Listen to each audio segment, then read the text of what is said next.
Bueno, después de muchísimos años incluso de estar primero negociando y después en la congeladora, final y felizmente fue aprobado casi increíblemente el Tratado de Libre Comercio de Colombia y Panamá con Estados Unidos o de Estados Unidos con estos dos países que llevaba ya retrasado por mucho, mucho tiempo. Y ahora la gran pregunta es, ¿y ahora qué hacemos con un TLC?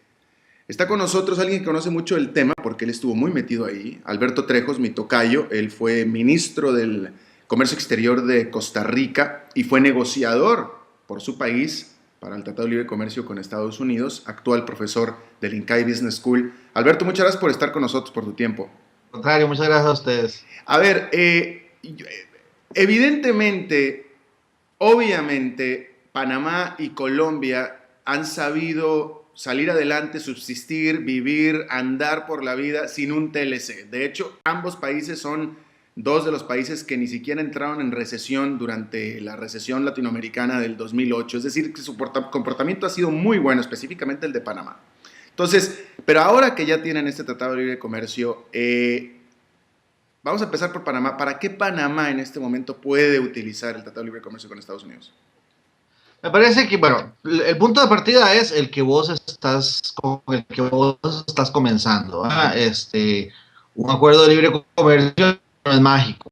Las colombianas no amanecieron más lindas hoy, las empresas panameñas no amanecieron con costos menores hoy, el costo de transporte o de logística de la industria colombiana es el mismo hoy que el que había hace una semana. El mundo no cambia en tantos sentidos. Sin embargo, un acuerdo de este tipo les da, creo yo, varias cosas. Por una parte, desde el punto de vista de la relación con otros países, en este caso con los Estados Unidos, les da la capacidad de saber que hay una serie de obstáculos a su comercio que ya no van a estar ahí. En algunos productos pueden haber sido obstáculos con los que había que vivir, pero se podía vivir, pero es mejor no tenerlos ahí. En otros productos, esos obstáculos pueden ser la razón por la que hoy no se comercian esos productos con Estados Unidos, y al remover esos obstáculos, pues esos productos se suman al comercio. No solo se remueven obstáculos, sino que además se da una cierta certeza del acceso al mercado de Estados Unidos. Esos países ahora saben que si por alguna razón, y muy a menudo en tiempos de crisis, emergen políticos populistas que se ponen a jugar con la política comercial como uno de los instrumentos para buscar ganancias de corto plazo y costos de largo plazo.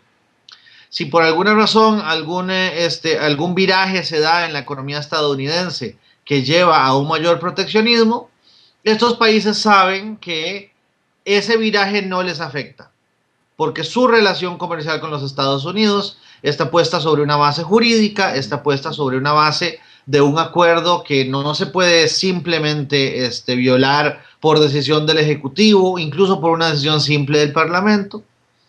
Y entonces hay más certeza sobre esa ausencia de obstáculos. Creo que una segunda ventaja es de cara a terceros.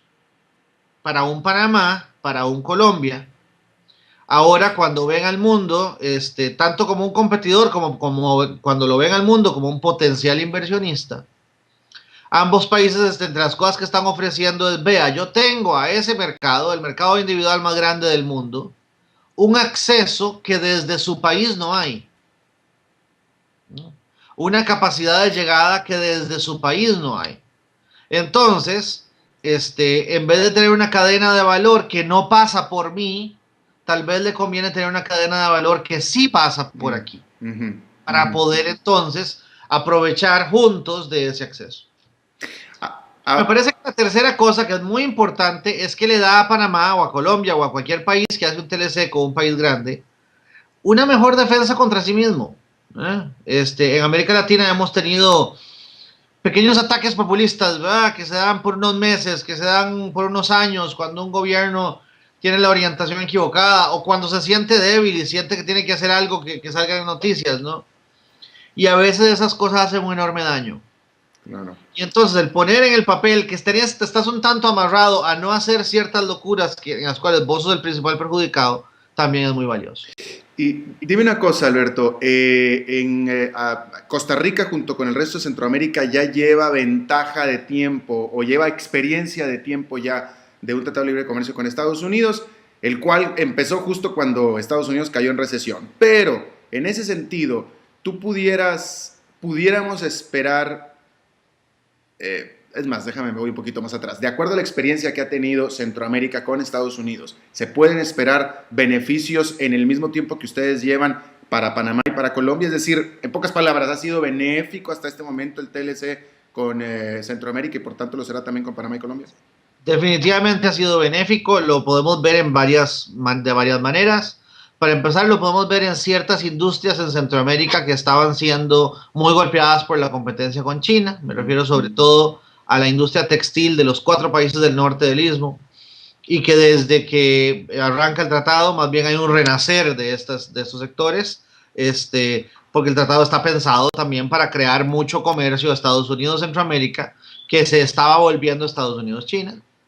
Lo podemos ver, segundo, en que si simplemente se corre una regresión y se calcula, bueno, cuánto debiera haber sido el impacto sobre nuestro comercio de una recesión de este tipo si no hubiera habido algún otro elemento, y estas regresiones te dan todas un residuo negativo. En otras palabras, en todas la expectativa hubiera sido de un comercio todavía más golpeado que lo que fue por por esta crisis. Y lo tercero, tal vez lo más importante, Estados Unidos tuvo en ciertos momentos de la crisis que tomar medidas que desde el punto de vista de un proveedor o un competidor japonés o europeo o brasileño eran medidas proteccionistas, como por ejemplo el paquete de estímulo fiscal en el cual se ponía la condición de, bueno, pero esto no se puede gastar afuera de Estados Unidos. Bueno, jurídicamente eso lo que significaba era, eso no se puede gastar afuera de Estados Unidos, Canadá, México, Centroamérica, Chile, Marruecos, Australia y Singapur, porque con esos países tenemos un acuerdo que dice que los tenemos que tratar como iguales. Interesante. Entonces, cuando se dieron medidas proteccionistas o medidas que pudieron haber sido equivalentes al proteccionismo en el arranque de esta crisis, esas medidas no sesgaban contra los países que tenemos acuerdo, porque Estados Unidos no hubiera podido hacerlo jurídicamente, y sí sesgaban contra los demás.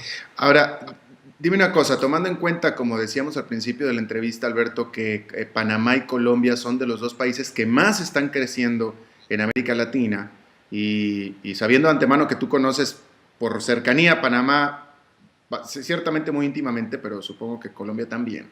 En ese sentido, Panamá tiene el estereotipo, no sé si sea real o no, que de único de lo que vive prácticamente es de la industria financiera y del canal de Panamá. En ese sentido, ¿qué tipo de beneficio puede tener concreto Panamá en específico con este Tratado de Libre Comercio?